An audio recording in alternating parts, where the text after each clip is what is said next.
22 ہجری میں مسلمان مجاہدین نے ایران فتح کرنے کے بعد مکران پر حملہ کیا تو سندھیوں نے ان کی بھرپور مخالفت کی۔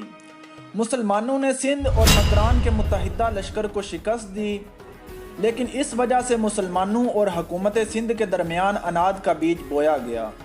راجہ داہر حاکم سندھ نے مسلمانوں کے ساتھ خواہ مخواہ کی دشمنی شروع کر دی۔ باہمی دشمنی کی فضا کو راجہ داہر نے برقرار رکھا، اور جب مکران میں ایک سردار محمد علافی نے مکران کے گورنر کو قتل کر کے سندھ کی راہ لی تو راجہ داہر نے اسے اپنے ہاں پناہ دی اور اپنی فوج میں اسے عہدہ بھی دے دیا۔ راجہ داہر چونکہ متعصب ہندو اور برہمن زادہ تھا، اس لیے اس نے بدھ مت کے پیروکاروں پر بے پناہ مظالم ڈھائے اور بزور شمشیر ان کو مٹانے کی حکمت عملی اختیار کی۔ مظلومین میں جاٹ اور لوبان قومیں بھی شامل تھیں، جن کو راجہ داہر کے باپ چچ نے ذلیل و رسوا کرنے کے لیے ان پر یہ پابندی عائد کر دی کہ وہ اصلی کے بجائے مصنوعی تلواریں اپنے پاس رکھیں، قیمتی کپڑے اور ریشم مخمل اور شال استعمال نہ کریں، گھوڑے کی ننگی پیٹھ پر سواری کریں، ننگے سر اور ننگے پاؤں رہیں، اور گھر سے باہر نکلتے ہوئے اپنا کتا ساتھ رکھیں۔ راجہ داہر نے بھی ان پابندیوں کو قائم رکھا اور سندھ کے یہ مظلوم طبقے مسلمانوں سے مدد کے لیے آن پہنچے۔ عربوں کے اسلام لانے سے پہلے ہی بحری جہاز اور تجارتی قافلے مالدیپ، سری لنکا، انڈونیشیا اور چین تک جایا کرتے تھے۔ عربوں کے اسلام لانے کے بعد وہ رابطے اسی طرح رہے، مگر ساتھ ساتھ تبلیغ کا پہلو بھی شروع ہو گیا اور کثیر تعداد میں بحری جہازوں کے ذریعے مسلمان ان علاقوں میں جانے لگے۔ تجارت کی غرض سے کچھ مسلمان تاجر سری لنکا آباد ہو گئے۔ لنکا کے راجہ کے حجاج کے ساتھ بہترین خوشگوار تعلق تھے۔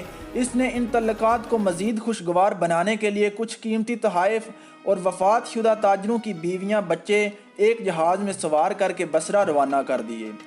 لیکن یہ جہاز جب دیبل کے قریب پہنچے تو مید قوم کے کچھ ڈاکوؤں نے اسے لوٹ لیا اور عورتوں کو قیدی بنا لیا۔ انہی عورتوں میں سے ایک عورت نے حجاج کے نام کی دہائی دی۔ اس واقعے کی اطلاع جب حجاج بن یوسف کو ملی تو اس نے فوری کارروائی کرنے کا ارادہ کیا۔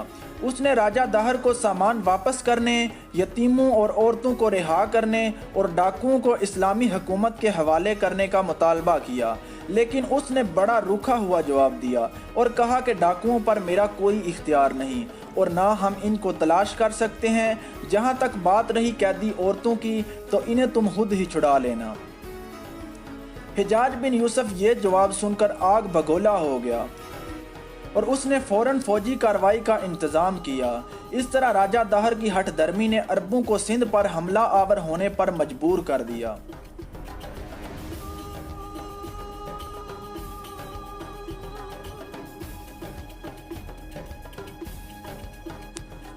محمد بن قاسم تاریخ اسلام کے ایک سنہری باب کا نام ہے۔ وہ 31 دسمبر 695 عیسوی کو مکہ کے قریب شہر طائف میں پیدا ہوئے۔ حجاج بن یوسف جو عراق کا گورنر تھا، اس نے ثقفی خاندان کے لوگوں کو بڑے بڑے عہدوں پر فائز کیا تو محمد بن قاسم کے والد کو بصرہ کا گورنر مقرر کیا۔ اس کے بعد وہ اپنے والد کے ساتھ بصرہ چلے گئے اور ابتدائی تعلیم حاصل کرنے کے بعد فنون و سپاہگری کی تربیت انہوں نے دمشق میں حاصل کی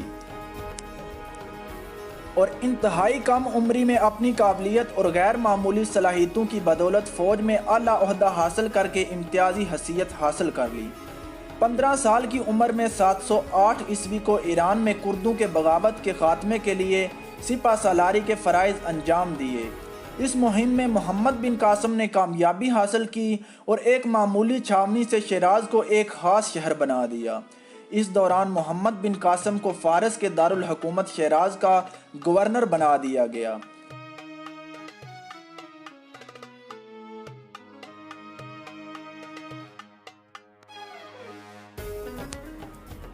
712 عیسوی کو محمد بن قاسم نے مکران کے راستے سندھ کی طرف رخ کیا اور پنجگور اور ارمن بیلا کو فتح کرتے ہوئے دیبل تک جا پہنچے۔ بحری رستوں سے روانہ ہونے والی فوج بھی یہیں ان سے آ ملی۔ دیبل کی بندرگاہ کراچی کے قریب تھی۔ اہل شہر قلعہ بند ہو کر بیٹھ رہے۔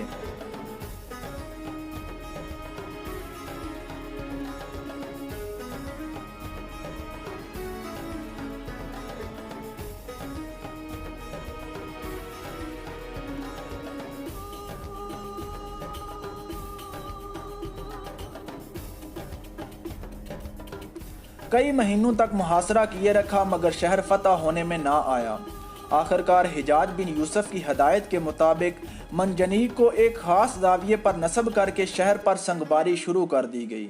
اس اثناء میں محمد بن قاسم کو معلوم ہوا کہ جب تک شہر کے وسط کا گنبد محفوظ رہے گا شہر والوں کے حوصلے بلند رہیں گے۔ چنانچہ محمد بن قاسم نے خصوصی طور پر گنبد کو نشانہ بنایا اور گنبد گرنے سے اہل شہر کے حوصلے پست ہو گئے اور راجہ دہر کا حاکم شہر چھوڑ کر بھاگ گیا۔ محمد بن قاسم نے شہر پر قبضہ کر کے ایک مسجد تعمیر کروائی۔ اس نے دشمن کو مرعوب کرنے کے لیے تمام مخالف لشکروں کو تیز کر دیا اور بدھ مت کے پجاریوں اور مسلمان قیدیوں کو ظالم ہندوؤں سے نجات دلائی۔ اس سے بدھ مت کے حامی کھلم کھلا مسلمانوں کی حمایت کرنے لگے۔